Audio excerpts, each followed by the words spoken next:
Hi hello ನಮಸ್ಕಾರ ಎಲ್ಲರಿಗೂ. ಸ್ವಾಮಿನಿ ಕಿಚನಲ್ಲಿ ನಿಮ್ಮೆಲ್ಲರಿಗೂ ತುಂಬ ಸ್ವಾಗತ. ಇವತ್ತು ನಾವು ಮಾಡೋದು ಸಾಂಪ್ರದಾಯಿಕವಾಗಿ ತುಂಬ ರುಚಿಯಾದ ಮತ್ತು ಹೆಲ್ದಿಯಾಗಿರುವ ಕೆಂಪು ಮೂಲಂಗಿ ಪಲ್ಯ. ಈ ಪಲ್ಯ ಮಾಡೋದು ತುಂಬ ಸುಲಭ, ಕಡಿಮೆ ಸಮಯದಲ್ಲಿ ತಯಾರಾಗುತ್ತದೆ ಮತ್ತು ಊಟಕ್ಕೆ ಸೈಡ್ ಡಿಶ್ ಆಗಿ ಸೂಪರ್ ಆಗಿರುತ್ತದೆ. ಕೇವಲ 8 ನಿಮಿಷಗಳಲ್ಲಿ ತಯಾರಾಗುತ್ತದೆ. ಕೆಂಪು ಮೂಲಂಗಿ ಜೀರ್ಣಕ್ಕೆ ಒಳ್ಳೆಯದು, ದೇಹದ ವಿಷಕಾರಿ ಪದಾರ್ಥಗಳನ್ನು ಹೊರಹಾಕಲು ಸಹಾಯ ಮಾಡುತ್ತದೆ. ನಿಮಗೆ ಈ ರೆಸಿಪಿ ಇಷ್ಟವಾಗುತ್ತದೆ, ವಿಡಿಯೋವನ್ನು ಕೊನೆಯವರೆಗೂ ನೋಡಿ. ಇಲ್ಲಿ ನಾವು ಮಧ್ಯಮ ಸೈಜ್ ಆಗಂತ ಕೆಂಪು ಮೂಲಂಗಿ ತೊಗೊಂಡಿರೋದು. ರುಚಿಗೆ ತಕ್ಕಷ್ಟು ಉಪ್ಪು, ಕೊತ್ತಂಬರಿ ಸೊಪ್ಪು, ಜೀರಿಗೆ ಪುಡಿ, ಹಸಿಮೆಣಸಿನಕಾಯಿ ಹುರಿದು ತೊಗೊಂಡಿರೋದು, ಬೆಳ್ಳುಳ್ಳಿ 8ರಿಂದ 10.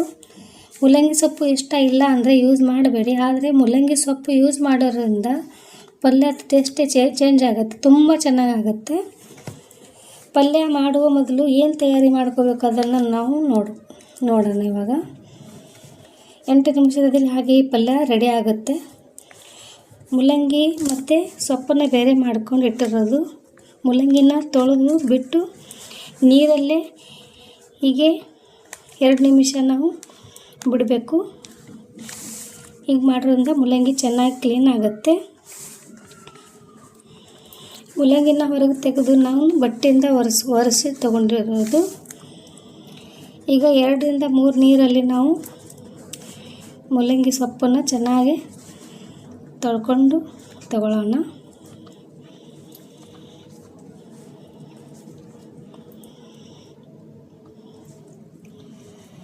ಇವಾಗ ನಾವು ಚಾಕುವಿಂದ ಹಗುರವಾಗಿ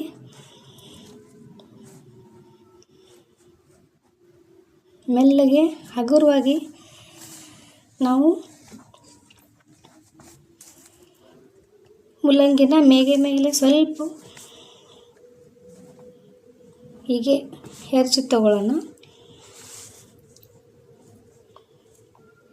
ಇದರಿಂದ ಮೂಲಂಗಿ ತುಂಬ ಕ್ಲೀನ್ ಆಗುತ್ತೆ. ಆಮೇಲೆ ಇವಾಗ ನಾವು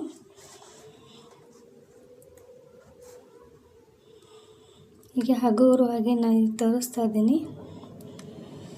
ಸ್ವಲ್ಪ ಮ್ಯಾಗಿಂದ ನಾನು ಸಿಪ್ಪೆನ ತೆಗೆದೆ.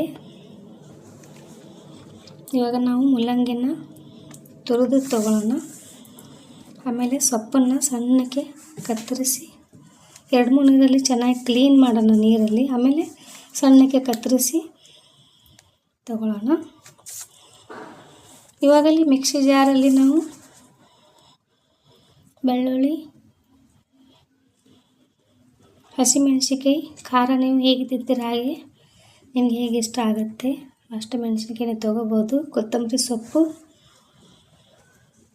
ರುಚಿಗೆ ತಕ್ಕಷ್ಟು ಉಪ್ಪು ಹಾಕಿ ನಾವು ಪೇಸ್ಟ್ ಮಾಡ್ಕೊಳ್ಳೋಣ.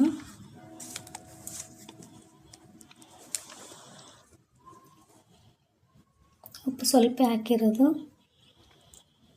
ಆಮೇಲೆ ನಾವು ಪಲ್ಯಲ್ಲಿ ಕೂಡ ನಾವು ಯೂಸ್ ಮಾಡ್ತೀವಿ ಉಪ್ಪು ನೋಡಿ. ಇವಾಗ ನಾವು ಹೀಗೆ ಪೇಸ್ಟ್ ಮಾಡ್ಕೊಂಡಿರೋದು ಪೇಸ್ಟ್ ರೆಡಿ ಇದೆ.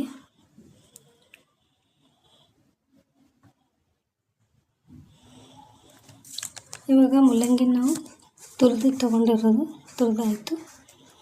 ಸೊಪ್ಪನ್ನು ಸಣ್ಣಕ್ಕೆ ಕತ್ತರಿಸಿ ಆಯಿತು ನೋಡಿ, ಎಷ್ಟು ಸಣ್ಣಕ್ಕೆ ಕತ್ತರಿಸಿ ತೊಗೊಂಡಿರೋದು.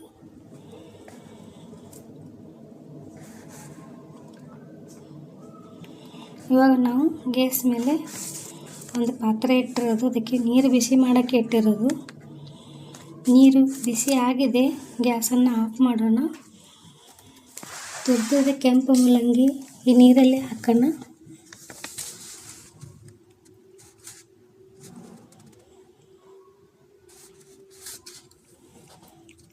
ಸಣ್ಣಕ್ಕೆ ಕತ್ತರಿಸಿದ ಸೊಪ್ಪನ್ನು ಇದರಲ್ಲಿ ಹಾಕಿ ನಾವು ಚೆನ್ನಾಗಿ ಮಿಕ್ಸ್ ಮಾಡ್ಕೊಳ್ಳೋಣ.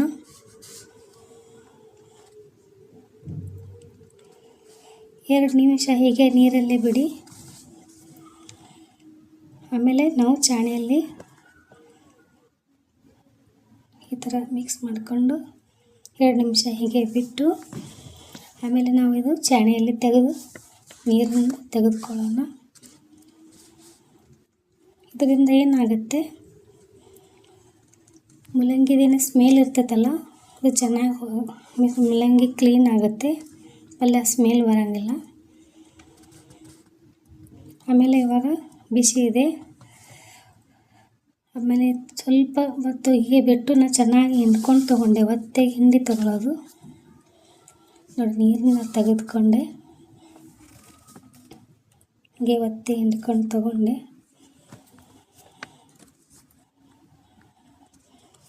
ಇಲ್ಲಿ ಕೆಂಪು ಮೂಲಂಗಿ ಮಾಡೋದು ಏನು ಮಾಡ್ಬೇಕಂದ್ರೆ ತೆವಿ ಬಿಸಿ ಮಾಡೋಕೆ ಇಟ್ಟಿರೋದು, ಕೆಬ್ಬಣ ತೆವಿ ಮ್ಯಾಗೆ ನಾವು ಇದು ಪಲ್ಯನ ಮಾಡಬೇಕು, ಅಂದರೆ ಟೇಸ್ಟ್ ಆಗುತ್ತೆ ಪಲ್ಯ. ತೆವಿ ಬಿಸಿ ಆಗಿದೆ. ತೆವಿ ಮೇಲೆ ಮಾಡಿದ್ರೇ ಕೆಬ್ಬಣ ತೆವಿ ಮೇಲೆ ಪಲ್ಯ ಚೆನ್ನಾಗಾಗತ್ತೆ. ಇದಕ್ಕೆ ನಾವು ಎಣ್ಣೆ ಹಾಕೊಳ್ಳೋಣ. ಇವಾಗ 2 ಸ್ಪೂನಷ್ಟು ಎಣ್ಣೆ ಹಾಕ್ಕೊಂಡು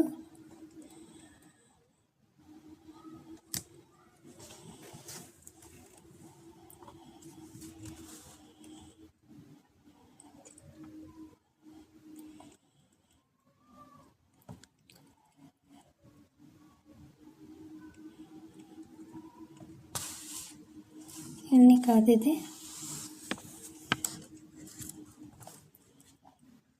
ಇವಾಗ ಹಸಿಮೆಣಸಿನ್ಕಾಯಿ, ಬೆಳ್ಳುಳ್ಳಿ ಮತ್ತು ಕೊತ್ತಂಬರಿ ಸೊಪ್ಪು ಪೇಸ್ಟ್ ಮಾಡಿರೋದಲ್ಲ ಅದನ್ನು ಇದ್ರಲ್ಲಿ ಹಾಕ್ಕೊಂಡು ಚೆನ್ನಾಗಿ ನಾವು ಹುರ್ಕೊಳ್ಳೋಣ. ಬೆಳ್ಳುಳ್ಳಿದು ಸ್ಮೆಲ್ ಹೋಗೋವರೆಗೂ. ಹಸಿ ವಾಸನೆ ಹೋಯ್ತಲ್ಲ, ಅದಕ್ಕೆ ಪಲ್ಯ ಚೆನ್ನಾಗಾಗತ್ತೆ. ರುಚಿಗೆ ತಕ್ಕಷ್ಟು ಉಪ್ಪು ಹಾಕಿರೋದು, ನಾವು ಪೇಸ್ಟ್ ಮಾಡೋದ್ನಾಗ ಸ್ವಲ್ಪ ಉಪ್ಪು ಹಾಕಿರೋದು. ಕೆಬ್ಬಣ ತೆವಿಯಲ್ಲಿ ಪಲ್ಯ ಮಾಡಬೇಕು, ಚೆನ್ನಾಗಾಗತ್ತೆ.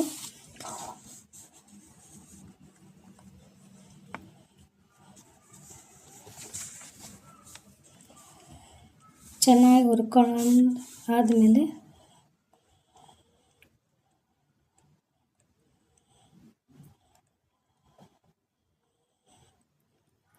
ಇವಾಗ ನಾವು ಇಲ್ಲಿ ಜೀರಿಗೆ ಪುಡಿ ಹಾಕೋಣ. ಚೆನ್ನಾಗಿ ಹುರಿದಾಯಿತು.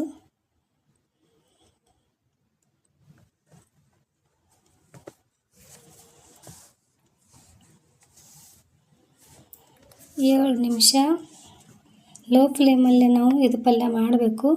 ಜೀರಿಗೆ ಪುಡಿ ಹಾಕಾಯಿತು.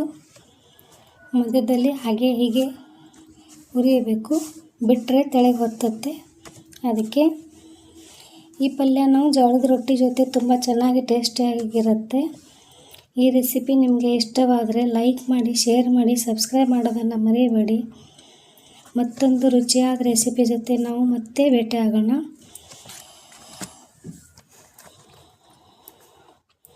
ನಮ್ಮ ರುಚಿಯಾದ ಕೆಂಪು ಮೂಲಂಗಿ ಪಲ್ಯ ಸಿದ್ಧವಾಗಿದೆ. ಬಿಸಿ ರೊಟ್ಟಿ ಜೊತೆ, ಜೋಳದ ರೊಟ್ಟಿ ಜೊತೆ ತುಂಬ ಚೆನ್ನಾಗಿರುತ್ತೆ. ನೋಡಿ, ಕಮೆಂಟ್ ಮಾಡಿ ಕಮೆಂಟ್ ಮೇಲೆ ಹೇಳಿ. ಧನ್ಯವಾದಗಳು.